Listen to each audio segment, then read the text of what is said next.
Bonjour et bienvenue. Aujourd'hui, on s'attaque à une question essentielle. Comment faire pour qu'un restaurant qui tourne bien devienne une vraie machine à cash? On va décortiquer ensemble des stratégies, des astuces bien concrètes pour booster la rentabilité. Et tout ça sans devoir tout changer du jour au lendemain. C'est vraiment la question que beaucoup de professionnels se posent. On peut avoir une salle comble tous les soirs, et pourtant, ça ne veut pas dire que la marge est au top. Loin de là, il y a presque toujours de la place pour améliorer, pour optimiser. Pas besoin de faire une révolution, juste quelques ajustements bien pensés. Notre but, c'est justement ça, vous donner des clés, des méthodes pratiques pour augmenter les bénéfices de manière durable. Avec une règle d'or, une seule, on ne sacrifie jamais la qualité. Jamais. Le secret, il est dans la gestion, dans les détails. Alors, voilà le programme. On va commencer par la base, l'analyse. Ensuite, on plongera dans le cœur du sujet, le menu. Après ça, on parlera organisation et coûts. Puis, l'expérience client, qui est cruciale. Et enfin, on terminera avec les erreurs à ne surtout pas commettre. Un plan 5 étapes pour y voir clair. Allez, on attaque la première partie, analyser pour mieux performer. C'est simple, avant même de penser à bouger une chaise, il faut savoir d'où on part. Il faut connaître ces chiffres sur le bout des doigts, c'est vraiment le socle de toute stratégie qui fonctionne. Ok, mais concrètement, on regarde quoi? Évidemment, il y a le chiffre d'affaires. Mais ça, ce n'est que la surface. Ce qui nous intéresse vraiment, c'est de creuser. Les coûts matières, par exemple. Combien coûte vraiment chaque ingrédient? Les charges fixes, bien sûr, le loyer, les salaires. Mais le nerf de la guerre, le petit secret, il est là, la marge par plat. C'est là-dedans que se cachent les pépites. Et cette fameuse marge par plat, qu'est-ce que c'est? Eh bien, c'est tout bête. C'est le prix de vente du plat moins le coût de tout ce qu'il y a dedans. Savoir si le plat star de la carte rapporte 5 € ou 15 €, croyez-moi, ça change absolument toute la vision des choses. On passe maintenant à la deuxième section et on touche au cœur du réacteur, le menu. Le menu, ce n'est pas juste une liste de plats, c'est l'outil de rentabilité numéro 1. Chaque ligne, chaque plat, chaque prix, c'est une décision financière stratégique. Dans un menu, il y a toujours deux catégories. D'un côté, les plats stars, ceux qui sont populaires et qui ont une marge excellente. Eux, il faut les mettre en avant, les chouchouter. Et de l'autre, on a les plats énigmes. Tout le monde les adore, ils se vendent bien, mais ils ne rapportent presque rien. Et là, c'est le casse-tête. Qu'est-ce qu'on fait?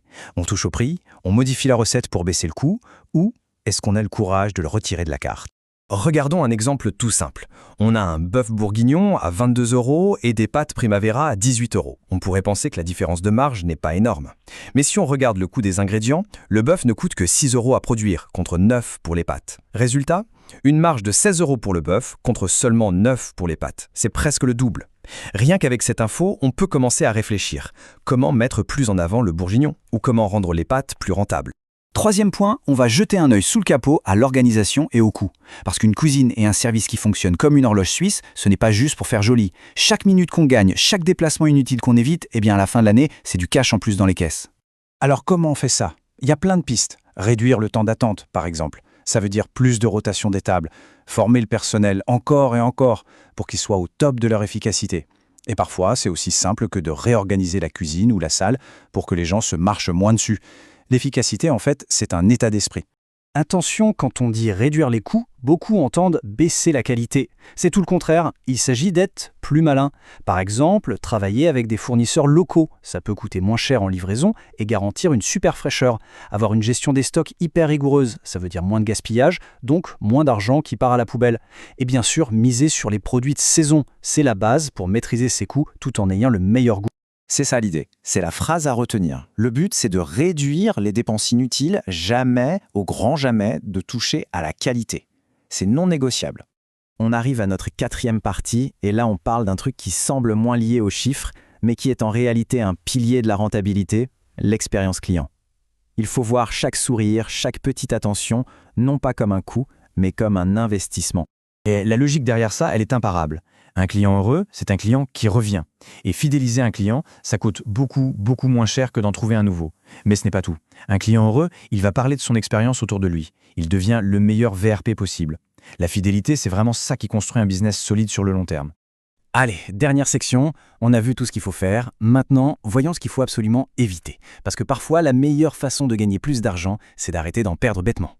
Connaître les erreurs classiques, c'est déjà faire la moitié du chemin. Alors, quels sont ces fameux pièges? Le premier est le pire de tous, ignorer ces chiffres. C'est comme piloter un avion sans instrument de bord. Ensuite, garder à la carte des plats qui plombent la marge juste parce qu'on l'a toujours fait. Grosse erreur.